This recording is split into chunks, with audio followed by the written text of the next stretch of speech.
안녕하세요, 여러분. 오늘도 이솝 이야기를 들고 왔습니다. 오늘 이솝 이야기 중에 어떤 이야기가 펼쳐질까요? 여러분도 궁금하시죠?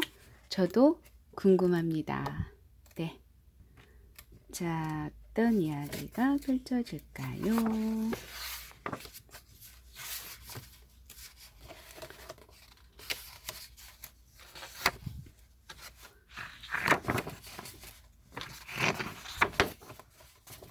짜자잔. 왕이 된 원숭이 이야기입니다. 왕이 된 원숭이 이야기. 궁금하시죠, 여러분? 짧지만 그 짧은 만큼 집중력을 좀 더 강화시키셔서 그래서 귀담아 들어주시면 감사하겠습니다. 자, 그럼 이야기 속으로 들어가 보겠습니다. 왕이 된 원숭이.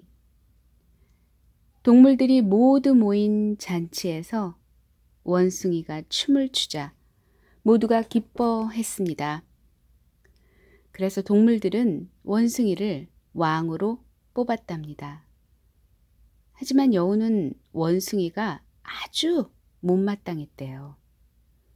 그러던 어느 날 여우는 고기가 든 덫을 발견하고 원숭이를 데려갔죠. 여기 맛난 고기가 한 조각 있습니다요. 폐하를 위해 제가 먹지 않고 이렇게 남겨두었습니다. 맛있게 드십시오. 원숭이는 당장 고기에 달려들었다가 덫에 걸리고 말았죠. 원숭이는 자기를 위험에 빠뜨렸다며 여우를 호되게 꾸짖었습니다. 그러자 여우는 배를 잡고 웃으며 대답했죠. 이봐 원숭이야, 스스로 동물의 왕이라고 우스대더니 말이야. 이렇게 속아 넘어갈 줄도 몰랐니? 허허. 이런 이야기였습니다. 여러분 이 이야기를 어떻게 들으셨는지 모르겠어요.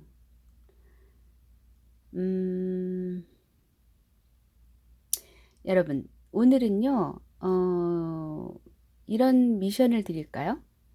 여러분이 좋아하는 거 물론 좋아도 하면서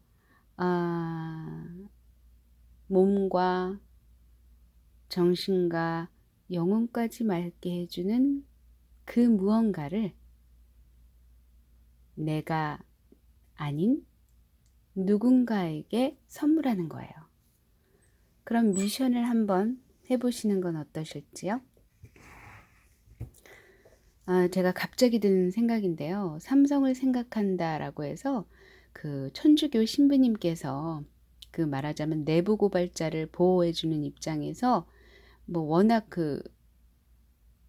갑자기 왜 그 기독교 말고 천주교에서는요, 그 자신을 돌아볼 수 있는 기회를 삼기 위해서 무건 수행과 더불어 그 수행하는 곳이 있어요.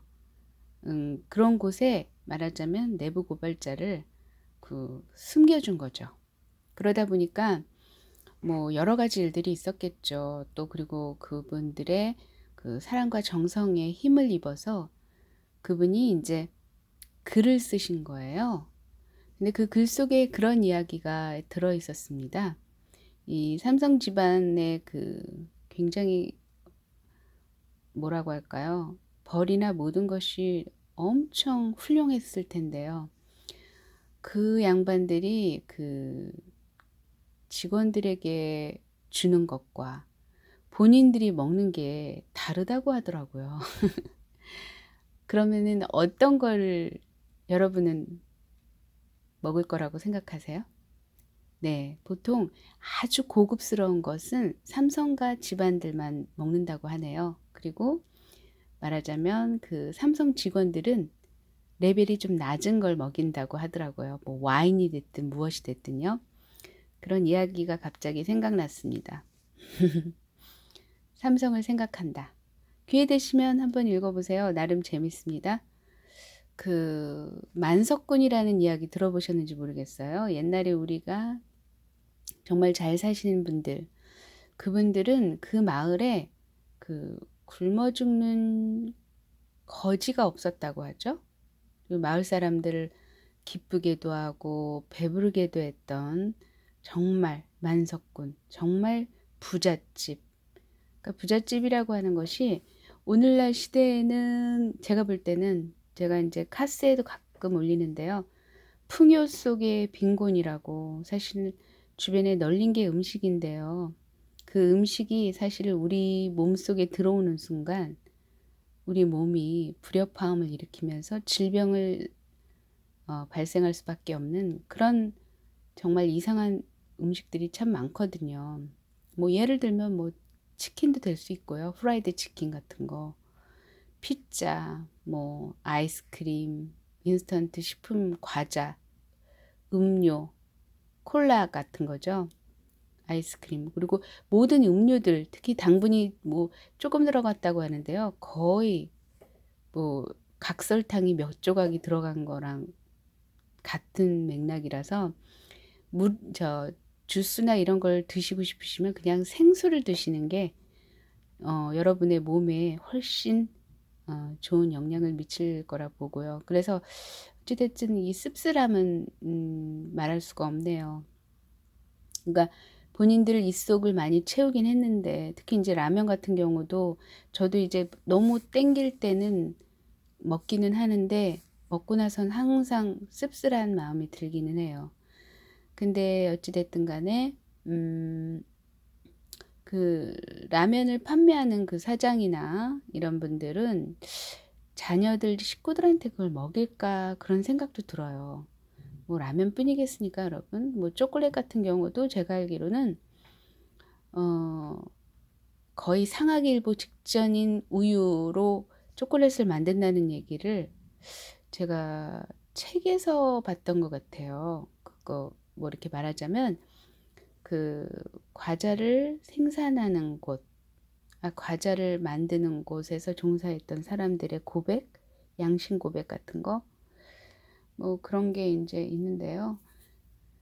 그래서 사실 노동, 그러니까 돈을 벌 때에는 사실은 상도를 벗어나서는 그, 그 벗어난 상도로 부자가 됐다고 하는 거는 사실은 부끄러운 일이라고 저는 생각해요. 차라리 가난한 사람이 오히려 저는 더 뭐라고 할까요? 이 시대에 정말 검소하게 살 수 있는 지름길이며 그 헛된 삶을 살지 않는 지름길이라고 저는 보거든요. 가난은 부끄러움이 아니고요. 사실은 청렴, 결백과 연결되는 거라고 저는 믿고 싶어요. 그래서 여러분이 이 일을 구하실 때, 그냥 아무 일이나 하지 마시고, 내 양심에 꺼리낌이 없는 거, 뭐 이왕이면 내 몸에 하고 또 내 식구들, 내가 사랑하는 누군가에게 해주는 것을 팔 수 있다면 아마 이 세상이 이렇게 혼란스럽진 않았을 거라는 생각을 해봅니다. 그래서 부자가 되려고 하지 마시고요. 마음이 풍요로운 사람이 되려고 하셨으면 좋겠습니다. 그래서 좀 덜 먹고, 그리고 사실은 지금 이 시대에 많이 먹는 건 정말 너무나 위험한 행동이거든요. 적게 먹고, 적게 벌고, 적게 쓰고, 그러면서 자연을 지키고, 지구를 지키고, 이런 일에 일조를 할 수 있다면 그 얼마나 행복한 일이겠어요.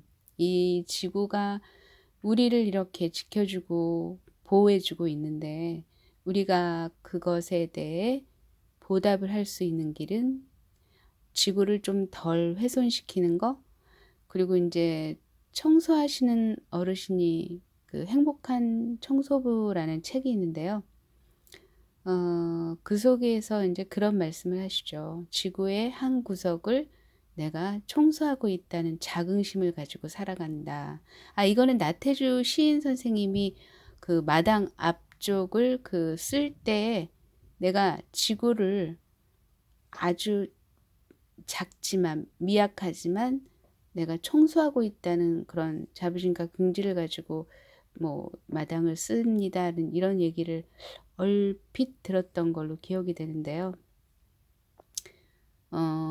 매일 그러기 쉽지는 않지만 어쨌든 쓰레기를 좀 덜 만드는 방법을 찾아보고요. 그리고 이왕이면은 다 섭취하는 게 바람직한 것 같아요. 그래서 이제 사과 같은 거는 참 좋은 것 같아요. 씨만 빼고 거의 다 먹으니까요. 그리고 제가 알기로는 정토회 같은 데에서는요, 그 말하자면 씨 같은 것조차도 다 모아서, 뭐 예를 들면 감자 껍질 같은 것도 다 모아서 그걸 채수로 만들어서 그 채수로 된장찌개나 국을 만든다는 얘기를 제가 들었던 것 같은데요. 어쨌든 종교도 사실은 많이 개혁이 개혁의 바람이 부는 종교도 있는 걸로 저도 알고 있어요. 정토회 같은 경우가 특히 그런 것 같고요. 법륜 스님이 그 말씀으로만 하시다기보다는 말과 행동이 일치가 돼서 지행일치, 언행일치 하시는 분으로 굉장히 많이 그 알고 있는데요. 그러다 보니까 주변에 많은 분들이 따르죠, 그분을.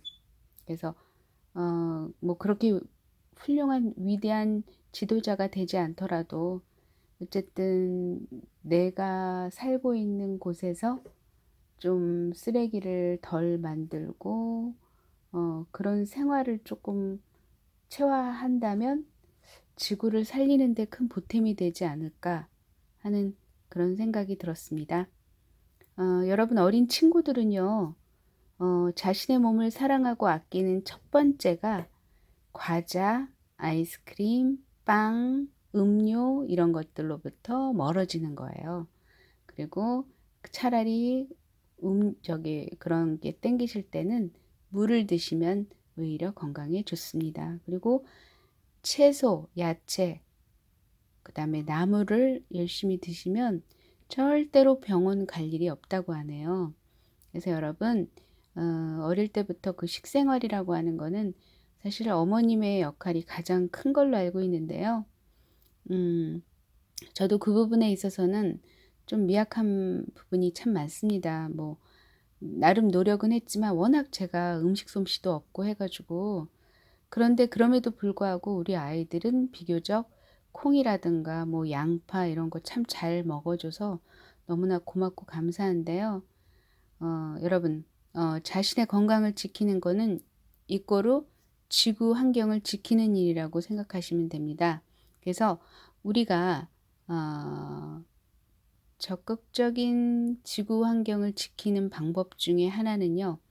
첫 번째, 나를 지키는 거예요. 나를 지키기 위해서는 아이스크림, 콜라, 케이크, 빵, 우유 이런 것들을 거부하시고 두유를 드시고 생수를 드시고 나물을 드시고 채소를 드시는 그런 여러분이 되셨으면 좋겠습니다. 그것만으로도 사실 지구 환경을 지키는데 지대한 영향을 미칠 수 있다는 거 잊지 마시고요. 왜냐하면 소를 키우는데 그 땅이 어마어마하게 필요하다고 하더라고요. 그래서 그 땅을 위해서 사실은 아마존이라든가 이런 밀림 숲을 완전히 그냥 없애버리잖아요. 그 목축업을 위해서. 그러다 보니까 이 지구, 아마존이 사실은 지구의 심장이거든요. 근데 왜 그 지구의 심장이 파괴가 됐기 때문에 지금 지구 온난화가 심각해지면서 이상한 바이러스들이 그 코로나처럼 발생하는 원인은 자연을 훼손한 결과값이라고 저는 믿어 의심치 않거든요. 여러분 잘 아는 우리 친구 여러분들은요. 자연을 사랑하는 것을 멀리 두지 마시고요. 자연은 이꼬로 나예요. 나는 곧 자연이고요. 자연을 가까이 하는 사람은 절대로 정신적으로 그 육체적으로 영혼적으로 건강한 사람이 될 수 있음을 확언하는 바이기 때문에 여러분 자연을 거스리는 인공식품들을 멀리 하시고요. 자연에 가까운 또 그냥 바로 먹을 수 있는 것들, 과일, 사과 특히 사과는 하루에 한 개씩만 먹어도 병원에 갈 일이 없어요. 그리고 오늘 같은 경우는 제가 연근을 공부를 했는데요. 연근이 그 막힌 걸 뚫어주는 역할을 한다고 하네요. 그 생긴 모양을 보세요. 구멍이 참 많거든요. 그 말인즉슨 막힌 것을 뚫어준다는 얘기예요. 엄청 귀한 공부를 했습니다. 그래서 여러분 가까이에 있고 싼 것을 하대하지 마십시오. 절대 하대받을 가치가 아니에요. 엄청 존귀한 존재입니다. 연근, 우엉, 마 이런 것들요. 가까이 하세요. 그러면 건강을 손에 쥘 수 있습니다. 육체적인 건강은요. 정신적인 건전한 사고를 낳습니다. 또 마찬가지죠. 건전한 사고는 건강한 육체를 낳기도 하겠죠. 그래서 여러분의 오늘 말 속에 여러분의 기운을 줄 건지 뺏을 건지를 여러분이 스스로 관장하는 그런 날이에요. 여러분 오늘도 행복하시고요. 아브라카다브라 아시죠?